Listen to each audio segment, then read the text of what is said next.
Jordan Bardella a affirmé mardi sur Europe 1, aujourd'hui ce n'est plus le gouvernement des juges, aujourd'hui c'est la tyrannie des juges, les qualifiant de juges rouges. D'où cette question simple, où voyez-vous des tyrans et une tyrannie? Les juges n'ont-ils pas fait qu'appliquer la loi? Alors les juges n'ont pas fait qu'appliquer la loi, d'ailleurs ils justifient des mesures qu'ils n'auraient pu ne pas prendre. Et tout le débat en réalité se concentre sur la question de l'inéligibilité. D'une part, ils justifient des dispositions qu'ils auraient pu ne pas prendre avec des arguments assez sidérants, l'invocation essentiellement du trouble à l'ordre public. Et par ailleurs, le risque de récidive est justifié, d'après les juges, par le fait que les prévenus se soient défendus. C'est contraire à tous les principes du droit, notamment au fait que l'accusé n'a pas à participer à sa propre incrimination.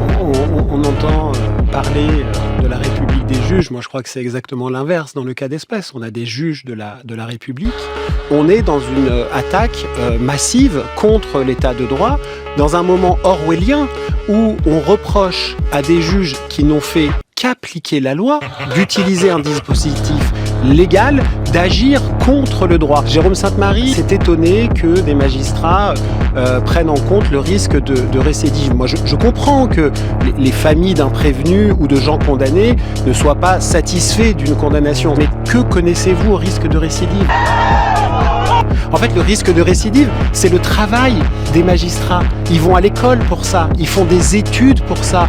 Et quand j'entends dire, comme au sein du Rassemblement national, qu'il n'y a pas de risque de récidive parce qu'elle n'est plus députée européenne et qu'elle n'est plus présidente du RN, c'est un argument d'une absurdité insondable. Le risque de récidive, c'est de redétourner des fonds publics, pas de redétourner les fonds publics européens. Prenons un professeur des écoles qui est poursuivi pour violence contre des élèves. Il est accablé, il y a de la vidéosurveillance, il dit que c'est pas vrai, il met en cause l'autorité judiciaire, il met en cause la police. Il est jugé, il a changé d'école.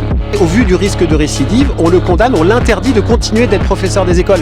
Il va pas attaquer les mêmes élèves, c'est pas dans le même établissement. Pourtant, le risque de récidive de violence contre des enfants est maintenu. Là, c'est le cas avec Madame Le Pen, qui est toujours députée, qui est toujours conseillère départementale et qui vise la présidence de la République. L'histoire du risque de récidive, c'est absurde. À ce moment-là, tout élu peut effectivement, n'importe quel moment, détourner de l'argent. Pas tout élu, tout délinquant.